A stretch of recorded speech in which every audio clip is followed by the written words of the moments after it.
Hey everybody, it's Sarah here from the Midnight Morning Show, and I am with Brad Wallace of No Commercial Potential. Brad, how are you doing today? Really well, Sarah. Thanks for having me. Absolutely. So, Brad, absolutely, like I said, I'll just let you kind of start off. Tell everybody, give everybody your story. Where did No Commercial Potential come from? Well, goes back quite a while actually. I'm a huge Frank Zappa fan, and Okay. when years ago I read his autobiography, The Real Frank Zappa book, I was struck by his courage in including a bunch of rejection letters from record companies that he had submitted music to. It's back in the early '60s, and there was a pretty consistent thread. But one of them, I think it was from CBS Records, said, "Dear Mr. Zappa, we're frankly in awe of your creative ability. Sadly, we feel it has no commercial potential whatsoever." Okay. And I thought to myself back then, and I think it was like 1994 or something, that if I ever had a band, I would call it No Commercial Potential. And so in 2016, when I finally decided to put about 6 years worth of music I'd been working on out in the world for the first time, I thought, okay, well, I'll pretend to be a five-person band. And I did that for about 2 years under the name of No Commercial Potential. And they each had their own personalities. They each had names. They had social media presences, blogs. There were two women. The drummer was a woman. The keyboard player was also a lesbian.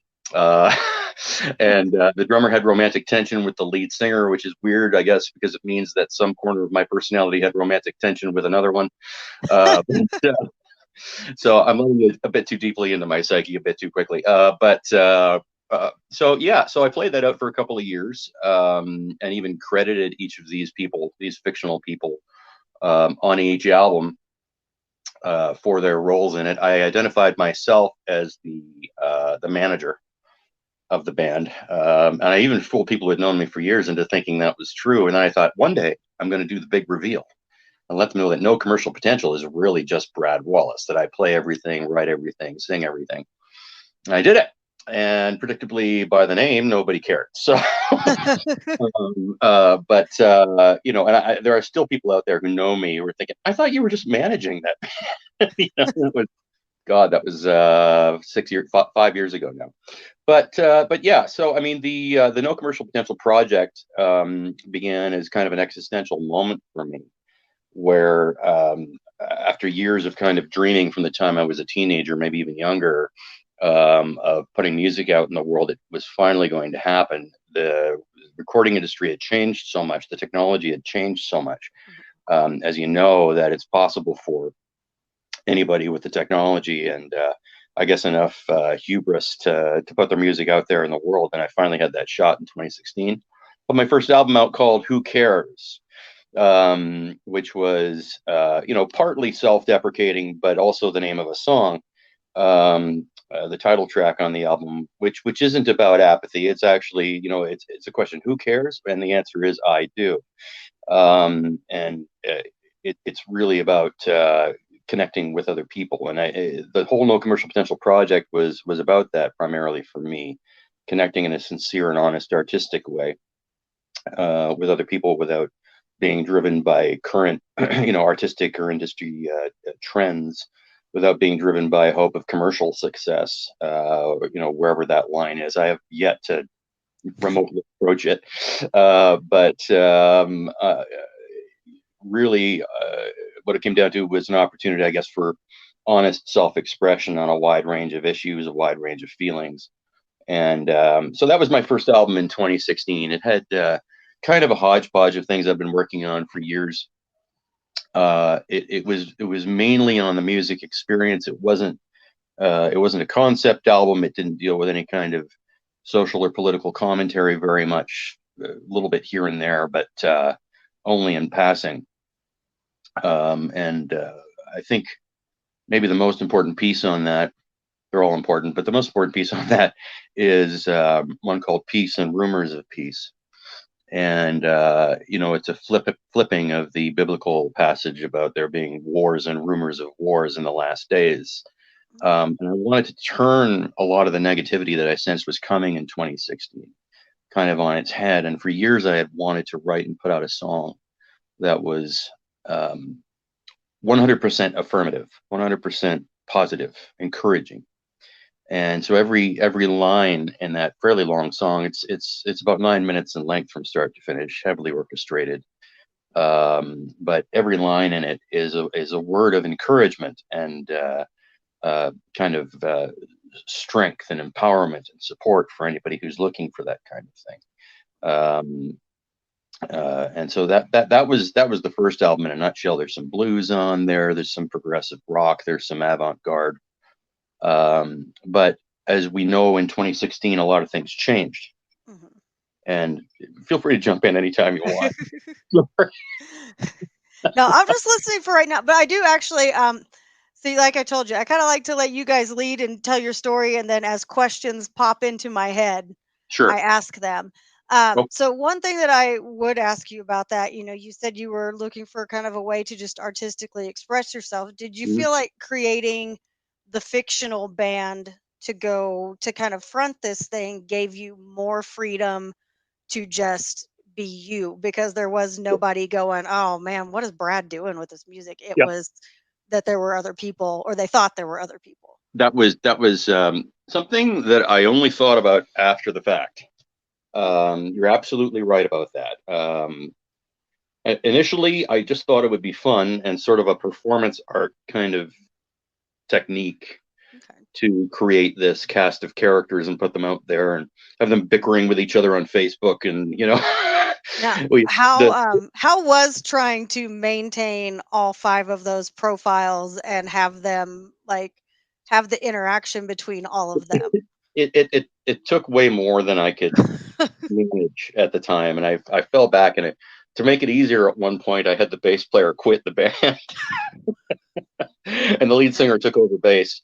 It was over creative differences, and then he came back. But anyway, no, it was a lot easier. Only in hindsight, I had put out uh,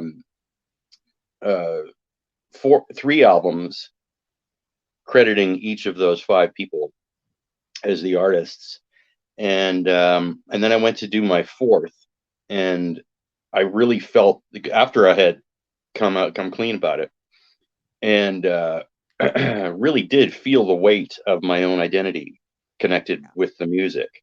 Because, as I started to say before, in 2016, a lot of things changed in the world.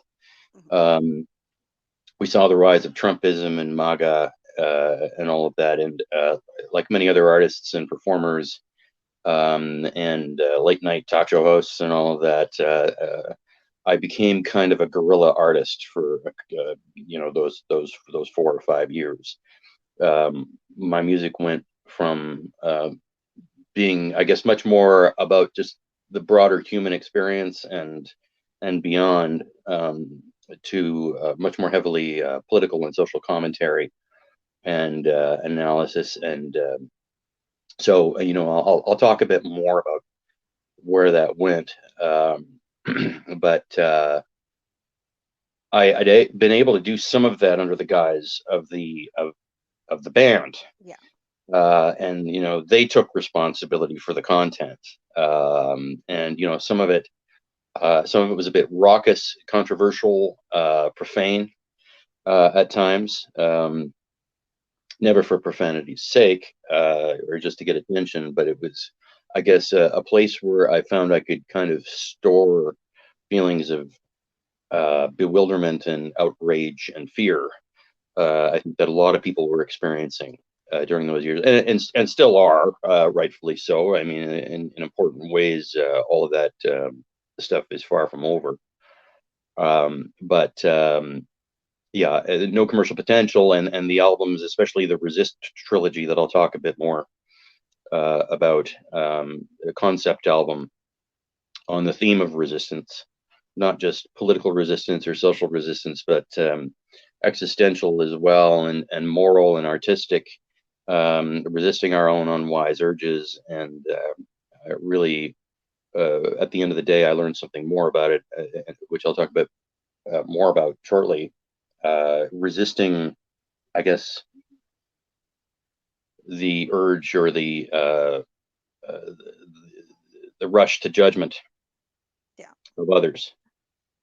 without seeing ourselves. Um, so yeah, my music became a lot heavier.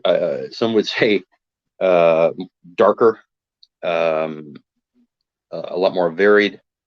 Um, but I should talk more broadly, I think, about really the no commercial potential mission. At the head of my Twitter, you'll see that it says something like no commercial potential are a regressive music collective more interested in honest artistic expression than in commercial success. Hmm. And you might ask, what is regressive music? And Frank Zappa once said that if you're going to make weird music, you might want to have a complicated philosophy to explain why you're doing it, or at least paper it over. Um, regressive music to me is a genre that I presumed to invent, that incorporates the what I take to be some of the greatest, the most beautiful, the most powerful, the most peaceful, the grooviest, most dance-worthy music throughout history in most genres that I'm capable of participating in. Okay. There are some, of course, that I can't, but it incorporates progressive rock, blues, jazz, neoclassical music, folk, avant-garde, and sometimes just good old-fashioned rock and roll, fire in the belly type cathartic music that we all kind of need to hear. And even now, I've partly on a dare, but one that I'm totally behind. I'm working on an album of dance music of my own stripe. Okay. Which, if anyone had suggested I might try such a thing, I might have laughed just a short time ago. But part of the whole regressive music project for me, again, is to make it as broad a tent as possible, Mhm. and to to really participate as much as I can in various genres. Really, anything I feel like doing. Of course, when I say dance music, it's not really EDM, and it's more like music from the ecstasy infused after hours, uh, uh, dance club from your darkest timeline. I But gotcha. but you can definitely dance to it. Yeah. I'm a lover of sound. I'm a lover of music generally, and what I wanted to do with no commercial potential, and whenever I make music, is to make music for people who love music, Mhm. and to create kind of a broad enough base that you know um, if you didn't get horribly bored, you could listen to NCP music kind of for days and find music that you liked, Mhm. or at least have enough variety that you didn't think, geez, I'm just listening to the same sound over and over again. And that So that was definitely something that I noticed. Of course, kind of going back and we do play. Of course, we play your stuff on SLE. mhm. But I have never. Of course, when I'm doing the shows and everything else, and it's kind of in and out, and like this, I've got a song coming up here, or I'll be getting ready to get on the station and Yeah, start sure. the show, and it'll be on. So I haven't. I've heard a lot of different stuff. You where I'm always kind of I have to look and go, who is that again? And Well, I'm I like, appreciate that very that's a much, lot and I appreciate. different than what I had heard before. But in the few days kind of leading up, I was like, okay, I need to refresh my brain a little bit, and just hopped on Apple Music and just hit play. And it really, I'm somebody that listens to a little bit of, everything from Nortania to death metal, and a little bit of, everything kind of sprinkled in between there. So Right. it was really kind of interesting to see the journey that it takes you on through all the different moods and genres and everything else, and how well you blend all of that. Well, thank you. No, I greatly appreciate that, and I so appreciate SLE and you playing my music regularly. It's meant a lot to me, and I appreciate the support an awful Yeah, lot. absolutely. We love it. And it's wonderful hearing that that part of what I'm setting out to do kind of comes through to someone who's listening to it. Um, so yeah, that's a big part of what I had set out to do. Music is also going back to childhood and kind of the deep, almost physical reaction I've always had to musical sound generally, and certainly to music, been very therapeutic to me. I can think back to some of my earliest memories. Once upon a time, there were these places called churches, and my family went. We went to a very progressive United Church in central Ontario. And in the basement, as with many churches, there was this really banged up, out of tune piano. And my mother was church secretary, and so we'd be kind of waiting around after services for a while, and I'd just go down and I remember this day like it was yesterday, just holding down the sustain pedal and playing the low notes and having them in dissonance sometimes, and sometimes just accidentally in harmony because I knew nothing about music, and just how kind of transported I think I felt. It was definitely a feeling of transportation to a different place emotionally and psychologically, and even, as I say, physically. Um, then I moved on to being able to fiddle with the organ up in the sanctuary at one point. And Mhm. my God, I was in love. I mean, the power behind that thing, Oh man, it's crazy how that, and it's funny because like the church organ seems like it has 10 times more. You could put like any other organ on the planet up against the organ in the church you grew up in, and it Yeah. just has they'd have no chance. No, that's right. Exactly. Yeah, because there was those old pipe organs. They were beautiful, Mhm. right? They were just gorgeous pieces of architecture as well. But from there, got my first guitar and didn't know how to play it. One late afternoon, I was in the basement rec room at my parents' house with my then teenage brother and his girlfriend, and I didn't know she was having a migraine, and I'm sitting there just plucking notes, just letting them resonate, Mhm. and really drinking it in, assuming everybody else was too. And and she says, "Brad, could you not do that right now?" you know. And I'm assuming as much for their own mental health as for my benefit. My parents ultimately got me some guitar lessons. I was 14 and took lessons. I have to give it to my dad, who was a very busy person, and guitar was probably the last thing on his mind. But he signed up and he took guitar lessons at the same time I did. And Oh wow.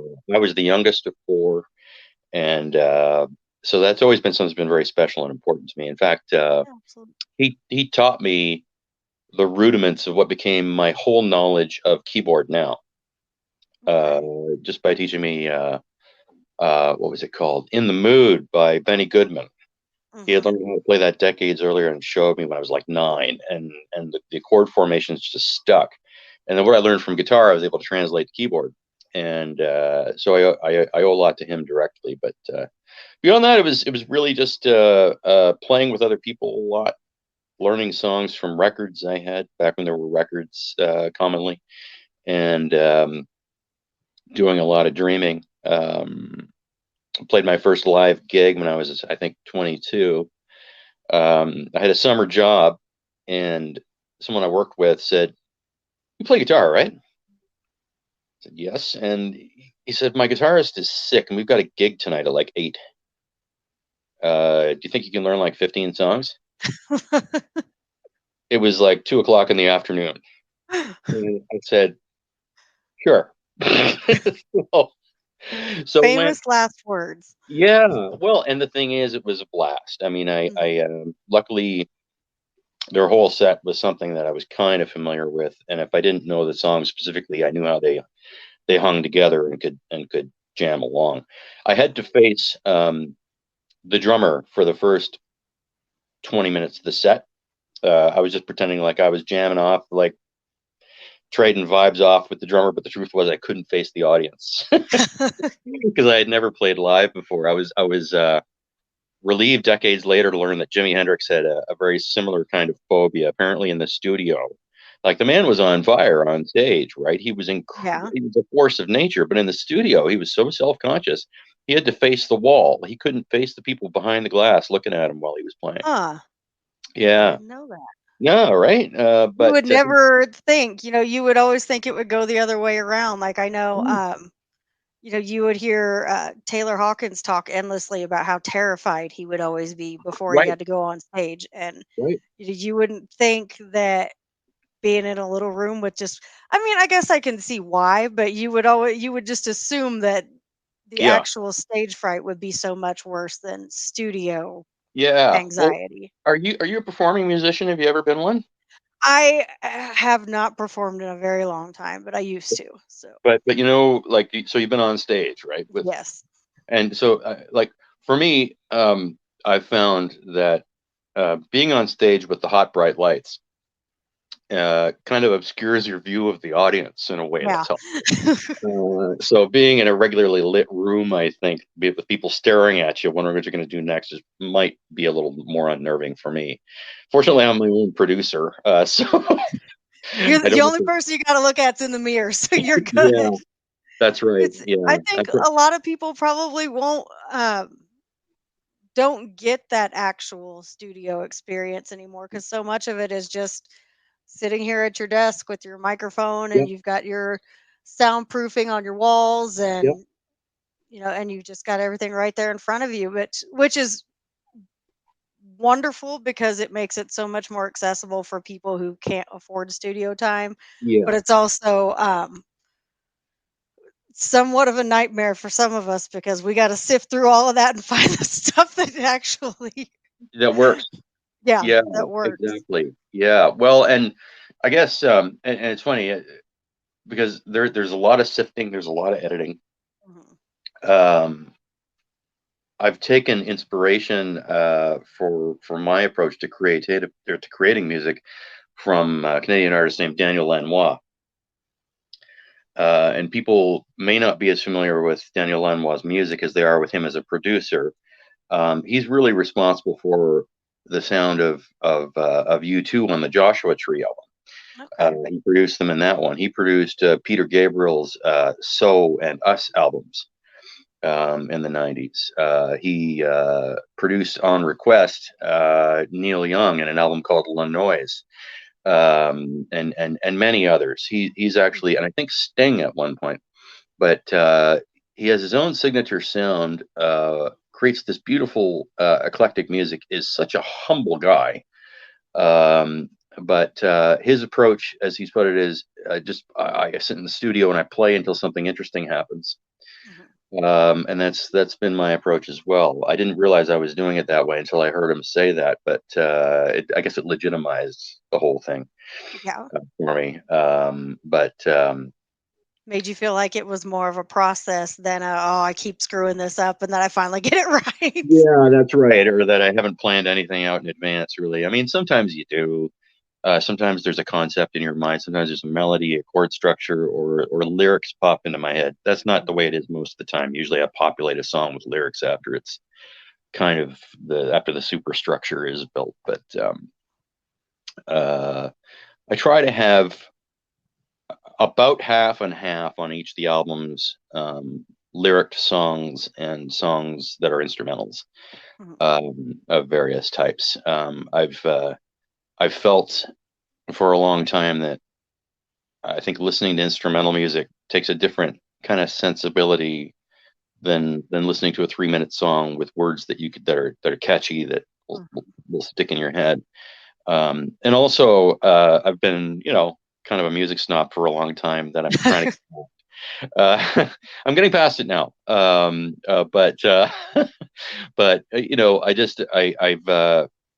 I've always kind of just delighted in what's possible instrumentally, Mhm. and tried to make the songs that have lyrics uh, songs that you could listen to even if they didn't have words. That Yeah. would be interesting to listen to anyway.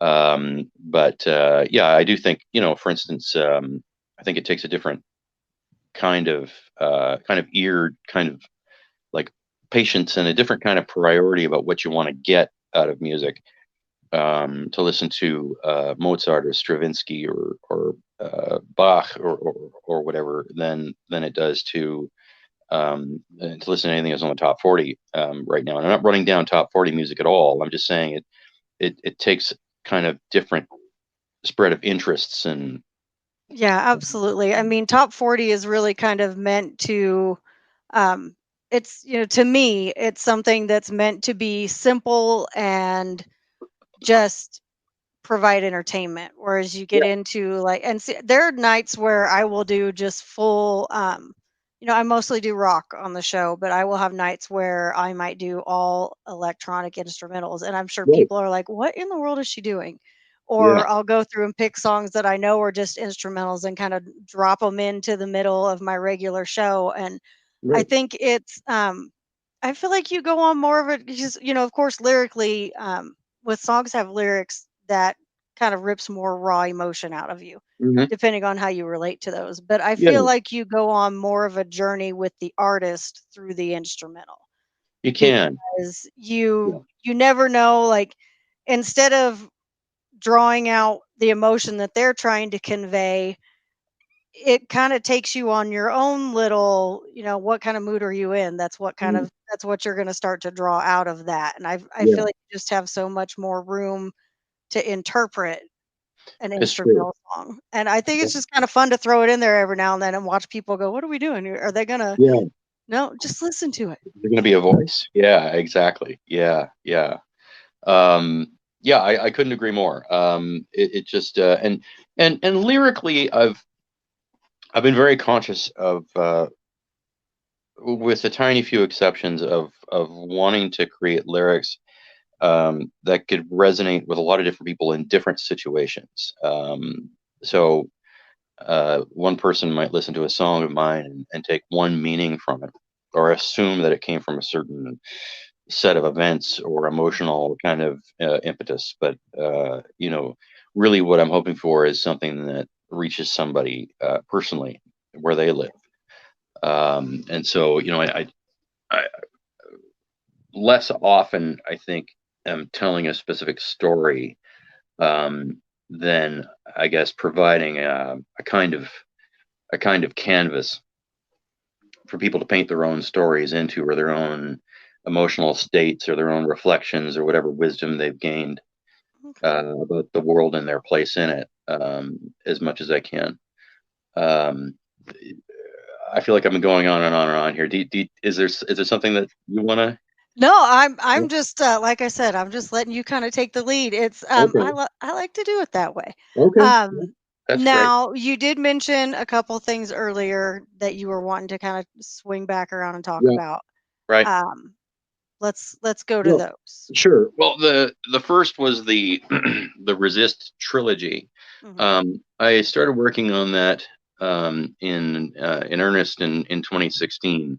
Um, I I first really got into the guerrilla musicianship scene that year, Mhm. releasing a song called "Art of the Deal," which was on my second album. I released it as a single. It was, of course, a shot at Donald Trump. That was the title of his so-called book, which was actually ghostwritten by somebody else. But it was a bestseller of his for quite a long time that he got credit for. Mhm. But this was my shot at Donald Trump at a time when I think very few believed that he would win the presidency. I think up until election night that year, very few believed that he would actually win the presidency. It seemed to be a seismic kind of shock that he won the nomination in the Republican Party. Yeah. Um, uh, but it was a shot at everything that he stood for. I spent a lot of time creating a video for it as well. That video is really kind of a short film, with my music as the soundtrack. It's 11 minutes long. Um, it's built kind of around a bluesy, backwoodsy, Ozarky kind of sound. It's definitely progressive rock, but it's told from a Canadian perspective, which I am, and it opens with the line, "It's really not our place to interfere in what might be a totally internal affair." Um, but it's gotten so we can hardly recognize you. Mhm. Talking about America. And then moving on more specifically to stuff Trump was talking about, the xenophobia, the homophobia, the making fun of people with disabilities, the wanting to keep Muslims out just because they're Muslim, and all of that just seemed so impossible at the time. I got that song out, I think, it was in September, and the election was in November. And I was actually in hospital until a few days before the election. I had suffered a cerebral hemorrhage. Oh gosh. Yeah. One night, I just had a really bad cough, and it felt like somebody had swung an axe into the back of my head, and had to go lie down, which I did for 2 days and seemed to feel better. But the headache was just excruciating. And day 3, I started to feel better. Actually got up, did a day's work, drove around, met with people. By the end of the day, started to feel just horrific again. Tingling in the extremities, light sensitivity, nausea, like I might pass out. And then by the next day, I couldn't stand any light at all, and wound up calling an ambulance. And they did a scan, and it turns out that I had bled into my brain. Oh wow. A blood vessel had burst, and some blood had gotten in there. Miraculously, the break had healed itself. Whatever caused the opening, it wound up just closing. So I beat many odds, because statistically, the first sign of a cerebral hemorrhage is usually death. That's actually, oddly enough, that is what my father passed from. Oh, I'm So so to sorry. hear you talk about surviving it, it's like, wow. Yeah, That is, I'm dreadfully sorry for that. It's a well, horrible sudden. it's it was, it was worse on everybody that had to watch it happen than Yeah, it was on him, of course. But yeah. Well, I certainly, yeah, and I'm dreadfully sorry, but yeah, it was a shock, I to find it. bet. 'Cause well, I mean, you go to the hospital. Yeah, I'm not feeling well. I've got tingling in the extremities. My head hurts like crazy. My blood pressure's through the roof. You don't leap to the conclusion that you've bled into your brain. Yeah, you would Um, think more like heart attack or something along those lines yeah. first. It felt like a tissue. It felt like I had pulled something horrible in the back of my neck. I really felt like there was going to be damage back there. But uh, I was in hospital right up until just before the election, a few days before. And while I was lying there, first of all, lyrics to a new song came to me while I was in bed, because this is circling back to the resist theme. But while I was lying there, it occurred to me that 3 or 4 days in, I was there for 11 days. I realized that had I died, they probably would have had my funeral by now, and I'd be whatever. And it occurred to me that I'm guilty of this. I think a lot of us are well intentioned, but we're all guilty of, in the shock and the pain of loss, of seeing the loved one or the friend uh, in a distorted kind of way. A lot of the time, not all the time, Mhm. but a lot of the time, maybe we see them as an idealized version of themselves, Yeah. not for who they maybe really were. Maybe we're not capable of that kind of reflection in grief. But it occurred to me that people might be saying beautiful things about me, maybe not, but that they might be. And so I came up with the beginnings of a song that became the first track on my second album, which is called Meltdowns and Manifestos. And it's called Real. And it's a song that could well be played at my own funeral one day, just asking the loved ones I leave behind to, if the opening line is, if I should die before I wake, don't make of me some kind of saint. Don't paint me wiser than I was, no noble champion of any cause. Just leave me be, just leave me real. And uh, I guess it was just the hope that when that day comes, that the people remember that I wasn't better than I was, or if they did love me, that they'd be loving me for who I was, and that maybe Mhm. that's the sincerest kind of love. But once I got back on my feet after that experience, it was about 7 months later that I was down, recovering from that. And I saw the way things were moving once the Trump people had taken office. I resolved, I guess, to use what ability I had as an artist to oppose those forces as much as I could. Mhm. And my third album was called Fly on the Wall, that came out in 2017, and it had a couple of shots fired across the bow. It wasn't really a full concept album. It was one of those albums. It's more of a collection of songs, Yeah. some of which had some political and social commentary on them. One of them was called Kellyanne. Who My love note We to all know Kellyanne who that Conway. is.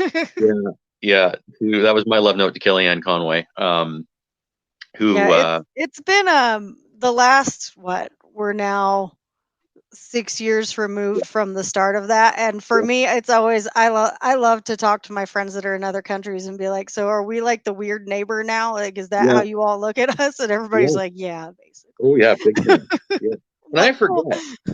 I forget what it must be like occasionally. I was chatting with a musician and producer person on Twitter that I've just recently gotten friendly with. He's in California, Mhm. and just bitching about something in the Canadian political scene. And I thought, oh, I'm sorry, I really shouldn't be complaining in front of you. It's kind of like you know complaining about the condition of your lawn when your neighbor's house is just burned down. Yeah. Because we really have it quite good. I mean, whatever we can complain about, we there are no armed insurrections taking place on Parliament Hill. Yeah. You know, yeah. But yeah, at that point, I had resolved, I guess, to become more of an activist, um, through music. Um, so there was the piece called Kellyanne. On my next album, Oblivion Tango, um, I had actually at that point I found myself getting very tired and kind of overloaded on everything that was happening. And I had said to my partner at the time, uh, you know, I got to steer clear of all this stuff. I'm too in my head with all this Trump stuff. I'm becoming obsessed with it. I've got to deal with other themes. I'm just going to do a straight kind of rock album, Hmm. and not just rock, but just not delve too much. And of course, I couldn't.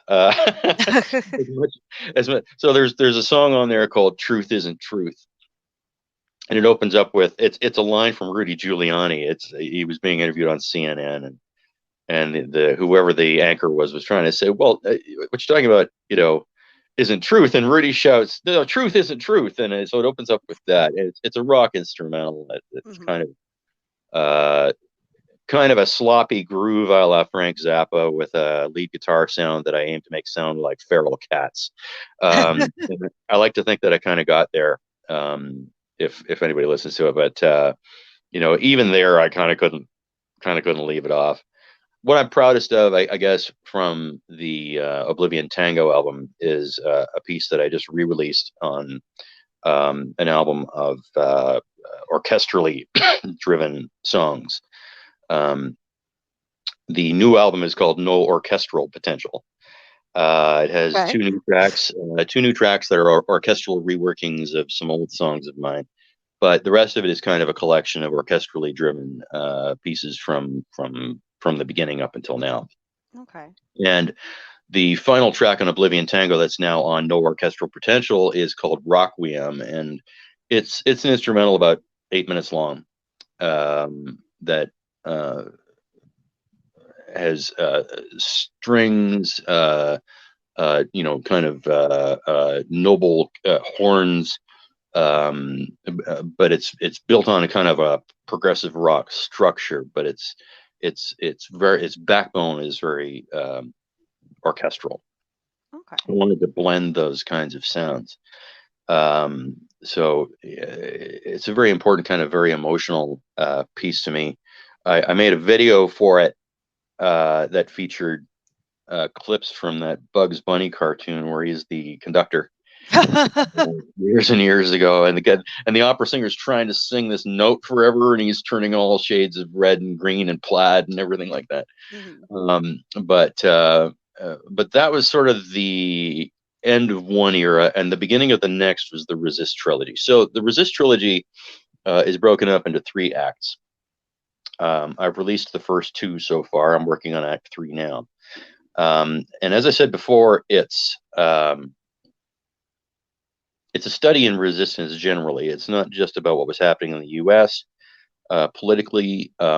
It's very much about, I guess, resisting our own unsound impulses, resisting the rush to judgment of others, and resisting artistic trends or industry trends or those pressures. Um, so it's a very broad concept album. By the time it's done, it will be more than 5 hours long. Oh, wow. The first 2 acts together are close to 4 hours long now. And the Resist trilogy has grown from what I thought in the beginning would be kind of a musically armed assault on what I took to be kind of evil forces in the world when I started working on it, into something much broader. There are themes of addiction, and kind of the terror that can reap in people's lives, both for the addict and the people around them. Issues touching on mental health. Um, definitely the arts, but certainly geopolitical and even local political and social issues. Mhm. Um, but I think the biggest takeaway, and you got to remember that right now, I guess those 2 albums alone, Acts 1 and 2 of Resist alone, I think are about 40 songs. Um, and it's grown into a story. It's a story album as much as a concept album. The final track on Act 1 was called Thank You Note from My Future Self, and it grew out of an idea that I had that, wouldn't it be great if in the future everything that I thought wasn't working out so well in my life worked out? And it worked out because of stuff I could do now, Mhm.